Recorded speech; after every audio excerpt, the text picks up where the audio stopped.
Hello, guys, and welcome to Hunts and Bunts. It's been a while, but Alex is finally back with us, and we're going to be obviously going over the Qatar World Cup and who we believe, after what, two-thirds of England's way through the group stage, who we believe to be the strongest contender for the World Cup. We're going to predict who we believe to be the winner of this World Cup from what we have seen in the limited sample size of the tournament so far. But it has been an odd World Cup, obviously taking place in winter. It doesn't really feel like a World Cup, in my opinion, even still. But we've got some interesting sort of topics of debate. We obviously evaluate each team to a different level and have different opinions. So stick around. And if you want to see more from us, please be sure to subscribe and also like the video if you do enjoy it. Thanks. Yeah, so we'll get straight into it. We've each got a clear one that we're pretty certain are going to be up there at least, get into the semis and then get into the final, whether they win it or not. But it's been almost a World Cup of shocks so far, with Argentina losing against Saudi Arabia in the first game, also seeming quite poor against Mexico in the second, and then Japan beating Germany. It wasn't as big of an upset I think most people made it out to be, because Japan are they are a bit of an underrated side, Japan. If you look at the teams they play for, they're mainly playing in Europe, those players. But how good Germany were in the first half, that was frightening. And they just didn't take the chances. Musiala, whatever his name is, looks like an incredible player. Yeah, really good. We all know the quality Gnabry has. They really should have put the game to bed. I was watching that game, and in the first half, I genuinely thought Germany could be contenders for this World Cup, and then they just didn't have the mental capacity to see it through, and they bottled it. But I don't think that the Spain game is going to be as much of a sort of write-off as other people are saying. I think Germany will be competitive. I think they will have a chance, and I think they probably could come away with a result in that one. Yeah, the only thing with Germany for me is I think they are lacking that proper goal scorer up front. Havertz is he's a decent player, but at times I do feel like Havertz is a bit of a nothingness player at times. What I start to think what his actual strength is, because he's not rapid, he's not the strongest of players. He doesn't really hold it up. I'm not actually sure where his best position actually is. Probably, to be honest, I wouldn't even play him. I'd play Gnabry up front. Yeah, Like Gnabry played is, Muller as well. Muller's been involved down there times. in terms of goal scoring, Gnabry is so much better than Havertz. He's probably a better player overall as well. So for me, I'd go Gnabry. But they are obviously only one of the few talking points of this World Cup. Let's address the elephant in the room, England, early on. Yeah. Do you think they have a chance in the World Cup? Because I definitely don't. I think the Iran game papered over a lot of cracks. The defense is poor at best. Yeah. And it was certainly shown in the game against USA, which we obviously drew 0-0. We didn't have any creativity. We didn't have control of the ball at all. The midfield was pretty much abysmal. Yeah. And the USA so many times outpressed us, outworked us. And overall, the USA probably should have won the game. I think the defense, it has to be said, was poor. Everyone was like, Harry Maguire had a good game, but I didn't see that. I saw the defense having a lot of chances against them, and it just happens that he got his big head on a few of them, which made him look better. I don't think the midfield works at all.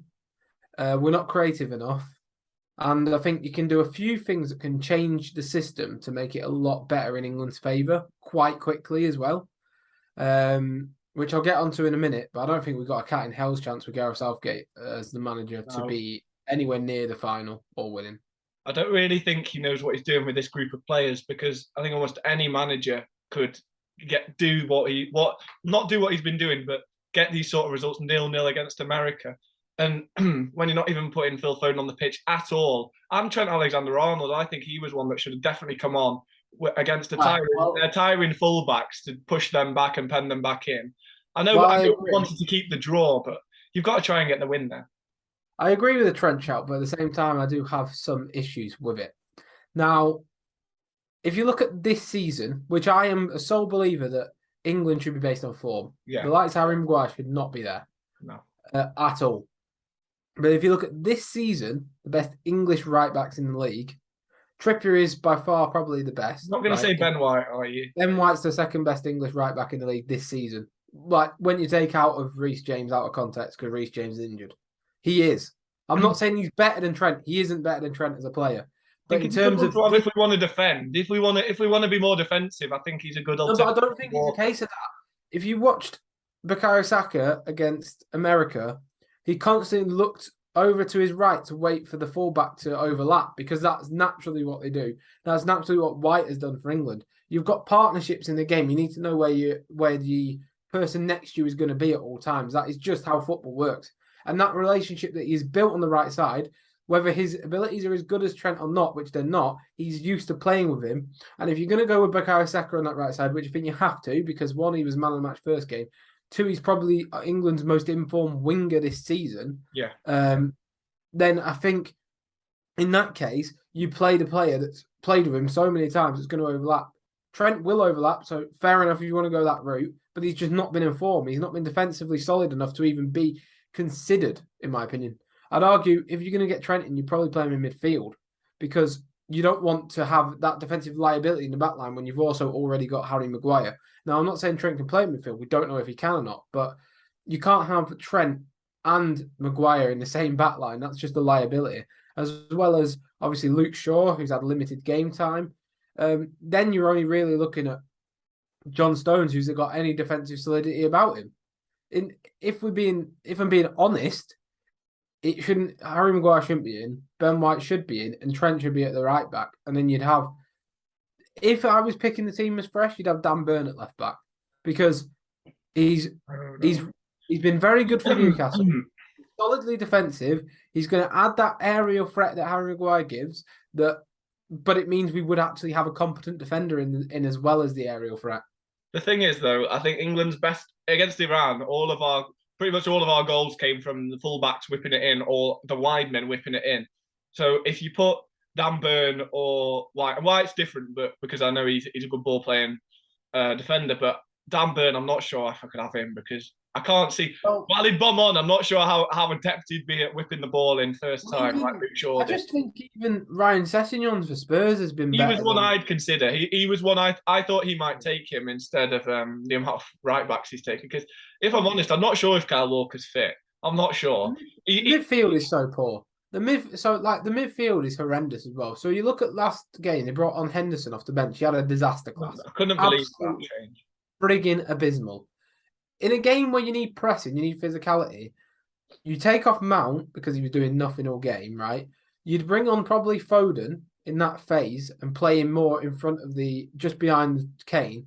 Yeah. To be honest, in that game, I would have taken off Kane anyway. He was absolutely abysmal game. He's not fit. I can't buy the fact that they're saying he's fit because the way he played, he was offering nothing. And I think he is fit. He looks fit. He's just a hold-up striker, isn't he, which drops deep, which you can't be when you don't have Heung-min Son. Yeah, exactly. I was thinking that. He needs Son. Sterling doesn't do that for him. No. Sterling isn't quick or clinical enough. Sterling likes it to feet. Saka will run in behind, but he's not got the scoring record of Son either, or the pace, really. So you've got to then have a centre point in the attacking third. Kane needs to just stay up front and concentrate on knocking the balls down to the wingers. Because right now, him dropping deep, when we've already got players who maybe not very creative or very good at the moment, it just doesn't work. You can't have him fill in the space that other players are filling. There was too much gap between the defence and midfield. Yeah. I mean, Rice and Bellingham, fair enough. Like, they had an off day, but fair enough. But then you've got to get someone else in there who's going to be a workhorse or a transition player. Mason Mount hasn't had a good season. He's probably the most overrated player in the Premier League. Yeah. He's not very good every time I see him for England. And while Foden has not been great for England, he's only got 2 goals for England in 20 appearances. He's still more talented than Mason Mount. So it's like one of them. It annoyed me as well when he's saying like he's not playing Foden down the middle because he doesn't play there for his team. Oh, no. There's so many things where he's contradicted that but for example, Harry Maguire's not even playing for his team. Never mind playing in the position that he's playing him in. It doesn't make. It doesn't even matter. Like our best front three, if you're going on quality this season, Sterling doesn't even make it. No chance. It's very clearly Saka, Kane, Foden. That's how it should be in terms of form. How it should be. In terms of form, in terms of anything, any metric you want to go off this season, because England should be done on form, but it's not very clearly. Anyway. We need to move on from England because we can talk about them until cows go home. The next team that I want to mention as a potential sort of, not dark horse, but the favourite for the competition, in my opinion, is France. Obviously, winning 4-1 against Australia on the opening day. Yeah. And then they won, was it 2-1 2-1 yesterday? against Denmark, yeah. Really, they played. I really enjoyed that game. Ousmane Dembele, I think he's one that's not being spoken about enough from this competition. As always, Mbappe will take the limelight, and he's been superb. I mean, the fullbacks must be having a nightmare. They're literally having to sub off fullbacks to be able to deal with Mbappe in the same game. But against Denmark, that combination of getting it out to Dembele on the right and Mbappe running across from the left hand side into the box, he's giving it Giroud, knocking it off Giroud. It's just a focal point. Like they're so far favourites in this competition. It's unbelievable, and that's with Kante and Rabiot out. And I don't think they were actually overly amazing against Denmark. I thought Denmark gave them a run for their money and had a good few chances. But the fact they've got the quality of Mbappe to see them through games where they're not necessarily the best is the difference between, say, them and England, where you don't have that one player who's going to pick up for England and do what Mbappe does and get a goal to make it 1-0 win here or 2-1 when we play poorly. Mbappe is just the difference. As well, if you look at their defence, the amount of depth they've got in the centre-half positions with Konate. Koundé's been playing right back, but he's a centre-half as well. You've got who else have you got? You've got Varane. Meccano, it's unbelievable. Saliba as well, obviously. Unbelievable depth there. If you compare that to England, where we've got John Stones as our best one, and then after that you're looking at Maguire and Cody, it's not even comparable there. I think you're looking at Ben White after Stones for our best centre-back. Yeah. Well, yeah, obviously, yeah. I'm talking, if you talk about the ones that are starting, though, it's... Oh, yeah. Ridiculous. As if Cody's gone. Anyway, moving on. France, I think, for me, they will win the World Cup. Yeah. I've got another one that I'll mention now who I'm slightly leaning towards just because I think there's something about their team where they're all born into football, and with Brazil, who it is, it's almost like a culture and a way of life for all the players. It's unbelievable how good that squad is. That Richarlison goal. Oh my God! The cross was beautiful from Vinicius Junior with the outside of his foot, and then the first touch and then overhead kick. All the Spurs fans will be wondering why has he not been doing that as much as in the league? He's only scored a couple of goals, but unbelievable finish that was. I think it's interesting just to give a quick shout out to the likes of Portugal. Yeah. I don't think Argentina have a chance. Portugal obviously won 3-2 against Ghana, was it? Yeah. I don't think they've got enough in the team to necessarily be winners. I think they've got a couple weak points. In the midfield. They've got a couple of players that I'm not too sure about. They've been playing Otavio, and Danilo Pereira's actually been playing alongside Ruben Diaz, and he's not naturally a centre half, so it's a bit of a worry when you're having to play someone out of position. Yeah. Is there any dark horses though that you've seen? I mean, if you're going for Brazil for your winner, and I'll go for France. I'll have a quick look here. I think my dark horse is. I've got one. Denmark, I think. Yeah.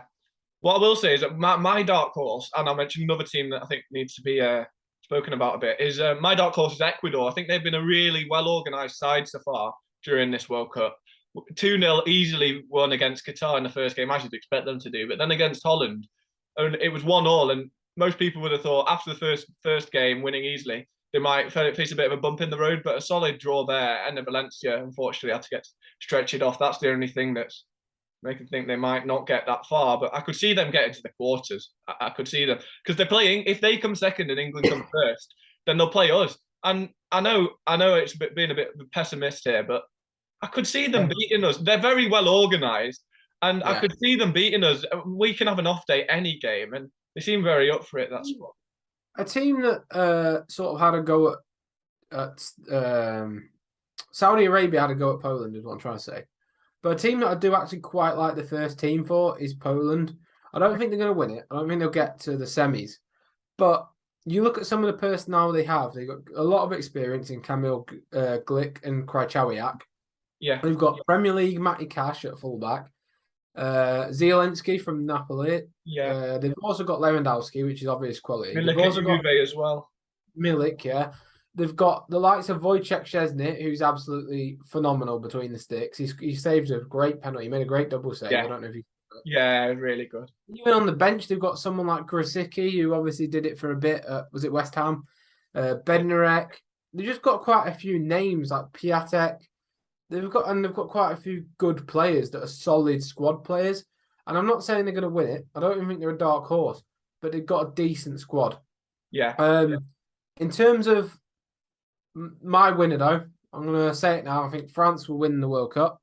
Yeah. My other two options would probably be, if I was going to put money on, Brazil or Germany, just from what I saw of them play football. What about you? Who's your winner? I'm similar. I think it could be a Brazil-France final based on the fact it's likely they'll be in the opposite sides of the draw. And my third team would probably be Spain. I think the way that how ruthless they were against Costa Rica. I know Costa Rica aren't really good despite them beating Japan today. Yeah. It was just ruthless. Ferran Torres was really on form. Morata getting chipping in as well, and they've got some really good young players in midfield with Pedri and Gavi as well. So yeah, I really like Spain are very much like Germany is, and they don't have a recognised centre forward, but they've actually got players who can finish, like Ferran Torres. So I mean, we'll see, won't we? I think Azpilicueta at right back and Rodri at centre half is a little bit of a weak spot for Spain, personally, which will be exposed against the better teams like France, for example. I think Mbappe would certainly do a job over that sort of defence. But thank you for watching, everyone. There are picks. You've gone with Brazil. I back France. I know they're quite obvious choices, but I hope you have enjoyed today's video. Please be sure to like and subscribe for more from us. I've been Tom. This is Alex. And we'll see you next time. Goodbye.